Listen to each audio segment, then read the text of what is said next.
राकेश जी, कल पीएम मोदी ने सीधा सीधा निशाना साधा है कि कुछ लोग गुजरातियों को और गुजरात को बदनाम करने की कोशिश कर रहे हैं। उन्होंने कहा कि कुछ लोग ये काम कर रहे हैं, एक्चुअली वो खुलकर सीआर पाटिल का नाम नहीं ले पा रहे थे, इसीलिए ये बोल रहे थे, वरना क्योंकि वो उनकी पार्टी के अध्यक्ष है, उनका नाम नहीं ले सकते ना, इसीलिए उन्होंने बिना नाम लिए बोला कि सीआर पाटिल जैसे लोग गुजरात को बदनाम करना चाहते। द लाइव टीवी, सच सबसे आगे। नमस्कार, द लाइव टीवी आप देख रहे हैं, आपके साथ मैं हूं आदित्य कुमार। गुजरात में चुनावी सरगर्मियां तेज हैं, पार्टी अपनी जोर आजमाइश कर रही है और आज मंडे है। प्रधानमंत्री नरेंद्र मोदी, अरविंद केजरीवाल और राहुल गांधी तीनों आज प्रचार में जोर शोर से जुटेंगे। लेकिन उससे पहले जिस तरीके की चर्चाएं हो रही, जिस तरीके की डिबेट हो रही, उस पर कई सारे सवाल भी खड़े हो रहे हैं।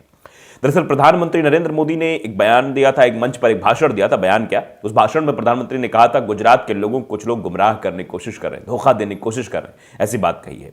इस पर जब आम आदमी पार्टी के प्रवक्ता से सवाल जवाब किया गया, ऐसे पूछा गया कौन लोग वो हैं, तो आम आदमी पार्टी के प्रवक्ता ने सीधे प्रदेश अध्यक्ष सीआर पाटिल को ही कह दिया कि प्रधानमंत्री नरेंद्र मोदी जी उनका नाम नहीं ले पा रहे थे, वो उनको ही कहना चाह रहे थे कि उन्होंने गुजरातियों के साथ क्या कुछ किया है।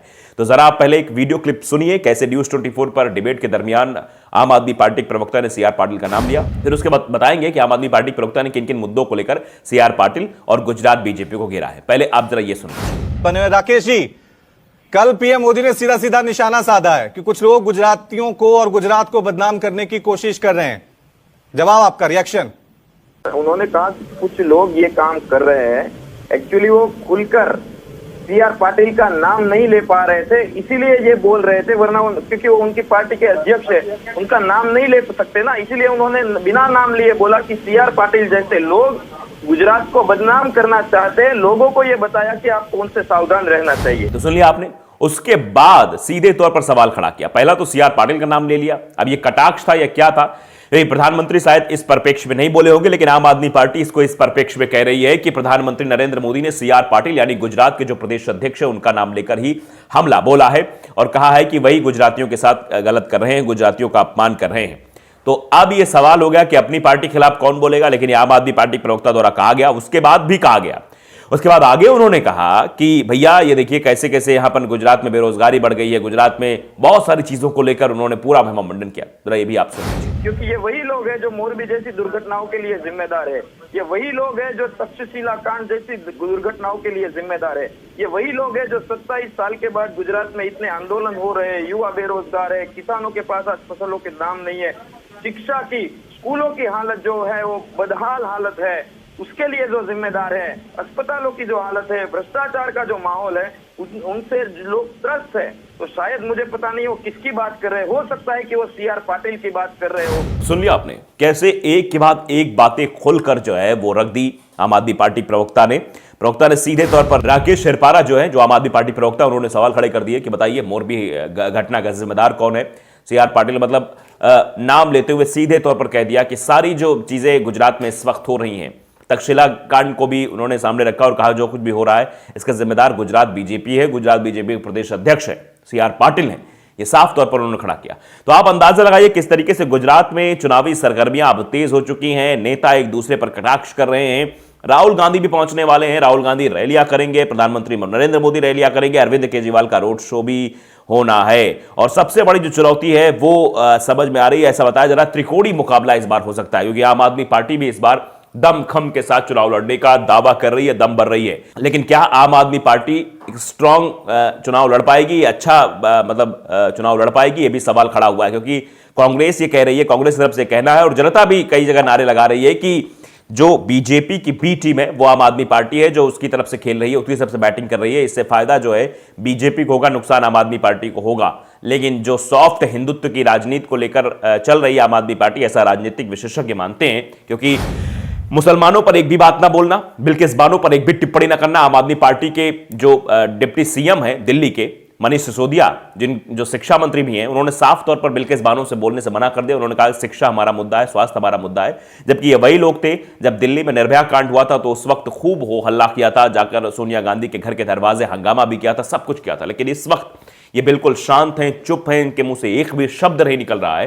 तो आप इस बात का अंदाजा लगाइए किस तरीके से ये सॉफ्ट हिंदुत्व की राह पर चल रहे हैं। तो आज जो है मंडे को ये धमदार मंडे होने वाला है गुजरात चुनाव के लिहाज से।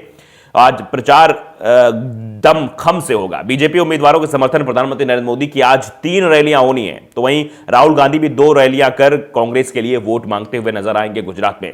आम आदमी पार्टी के अरविंद केजरीवाल भी रोड शो कर अपने पक्ष में मतदान की अपील करते नजर आएंगे। जानकारी के मुताबिक प्रधानमंत्री नरेंद्र मोदी की आज गुजरात में 3 रैलियां होनी है।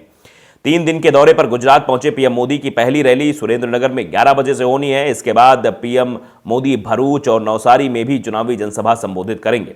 पीएम मोदी के साथ गृहमंत्री अमित शाह, यूपी के मुख्यमंत्री योगी आदित्यनाथ, केंद्रीय मंत्री पीयूष गोयल और पुरुषोत्तम रुपाला, गुजरात बीजेपी के अध्यक्ष सीआर पाटिल और मुख्यमंत्री भूपेंद्र पटेल भी चुनावी जनसभाओं को संबोधित करेंगे। प्रधानमंत्री नरेंद्र मोदी ने रविवार को भी 4 चुनावी रैलियां कर बीजेपी के पक्ष में मतदान की अपील की थी। खास बात यह है कि पीएम मोदी की रविवार की 4 रैलियां सौराष्ट्र के पाटीदार बाहुल्य ऐसे इलाकों में थी जहां 2017 के चुनाव में बीजेपी कमाल नहीं कर पाई थी। वहां पर प्रधानमंत्री जी ताकत झोंक रहे हैं, प्रधानमंत्री नरेंद्र मोदी वहां ताकत झोंक रहे हैं जहां पर बीजेपी का कोई वजूद नहीं रहा है। पीएम मोदी की आज रैलियां कोली आदिवासी वोटर्स की बहुलता वाले इलाकों में हो रही हैं। पीएम की रैलियों के कार्यक्रम से साफ है कि बीजेपी कोशिश है कि 2017 के चुनाव में छिटके मतदाताओं को पीएम मोदी का चेहरा आगे कर अपने साथ लाने की कोशिश होगी। अमित शाह की भी रैलियां हैं। अमित शाह द्वारिका के खंबालिया विधानसभा क्षेत्र में चुनावी जनसभा को संबोधित कर रहे हैं। यह वही इलाका है जहां से आम आदमी पार्टी के मुख्यमंत्री पद के उम्मीदवार इसुदान गढ़वी चुनाव मैदान में है। अमित शाह की आज कोडिनार, मालिया और भुज में चुनावी जनसभाएं हो रही हैं। यूपी के मुख्यमंत्री योगी आदित्यनाथ भी आज 3 जनसभाओं को संबोधित करेंगे। वहीं गुजरात की में राहुल गांधी ने भी अब बेगुल फूंक दिया। राहुल गांधी भारत जोड़ो यात्रा कर रहे हैं। कन्याकुमारी से कश्मीर तक की यात्रा चल रही है और अब इस यात्रा को राहुल गांधी छोड़कर गुजरात चुनावी मैदान में भी उतर चुके हैं। महाराष्ट्र में इस वक्त यात्रा पहुंची। महाराष्ट्र के बाद अभी उसको कश्मीर तक जाना है, लेकिन उससे पहले गुजरात चुनाव है तो राहुल गांधी आ चुके हैं, चुनावी रण में उतर चुके हैं। जब से चुनावी घोषणा हुई है पहली बार राहुल गांधी गुजरात पहुंच रहे हैं। राहुल गांधी सौराष्ट्र के राजकोट और सूरत के मधुआ में चुनावी जनसभा को संबोधित कर रहे हैं। तो आप समझिए कि लगातार राहुल गांधी ने भी बिगुल फूंक रखा है। केजरीवाल भी रोड शो करेंगे। गुजरात की रैलियों की बहार के बीच दिल्ली के मुख्यमंत्री आम आदमी पार्टी के स्टार प्रचारक अरविंद केजरीवाल रोड शो करेंगे। अरविंद केजरीवाल जो है वो अमरेली में रोड शो करेंगे, जो केजरीवाल जो पाटीदार का गढ़ माना जाता है। ये सभी नेता अलग अलग इलाकों में चुनाव प्रचार कर रहे हैं। सवाल लेकिन वही है कि आखिरकार बाजी कौन मारेगा। ये तीनों पार्टियां दावा कर रही हैं, दम भर रही हैं।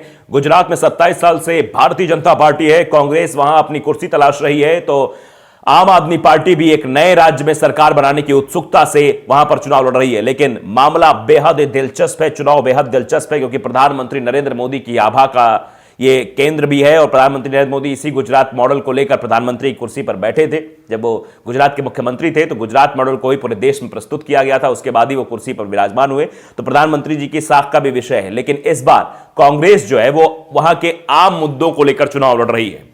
और जिस तरीके से आम आदमी पार्टी के प्रवक्ता ने यह आरोप लगाया कि सीआर पाटिल पर बोले हैं, कटाक्ष किया है, उससे साबित होता है कि आम आदमी पार्टी भी चुनाव में दमखम से लड़ रही है। और इसका जो है अब क्या प्रॉफिट होगा क्या नहीं होगा, ये 1 और 5 दिसंबर को मतदाता जो है वो बटन दबाकर क्लियर कर देंगे और सब 8 दिसंबर को सबके सामने आ जाएगा कि मतदाता क्या चाहता है। गुजरात का मतदाता इस बार बदलाव चाहता है या कुछ और चाहता है, वो सीधे तौर पर बता देगा। क्योंकि जिस तरीके से कांग्रेस जो वहां के लोकल मुद्दों को उठा रही है, कांग्रेस वहां बेरोजगारी के मुद्दे को उठा रही है, कांग्रेस वहां महंगाई के मुद्दे को उठा रही है, कांग्रेस वहां पर जो लगातार ड्रग्स पकड़ी जा रही है, एक नशे का कारोबार जो वहां फैल रहा है, उन मुद्दों को उठा रही है, विकास के मुद्दों को उठा रही है, उन मुद्दों को लेकर चुनाव लड़ा जा रहा है। मैं लोकल मुद्दों पर इस बार चुनाव लड़ने की कोशिश जो है वो कांग्रेस की है। वो शायद वही कोशिश जो है वो बीजेपी की टेंशन बढ़ा रही है। फिलहाल मोरबी का इतना बड़ा हादसा हो गया, उसको लेकर भी कांग्रेस उसको भुनाने की कोशिश पूरी तरीके से कर रही है और आम आदमी पार्टी भी उसी को लेकर भारतीय जनता पार्टी को जिम्मेदार ठहरा रही है। तो इससे आप अंदाजा लगा सकते हैं कि चुनाव ये बेहद दिलचस्प होने वाला है। तो द लाइव टीवी को अगर आपने सब्सक्राइब नहीं किया, सब्सक्राइब जरूर करिए, बेल आइकन दबाइए ताकि सच खबरें आप तक पहुंचती रहें।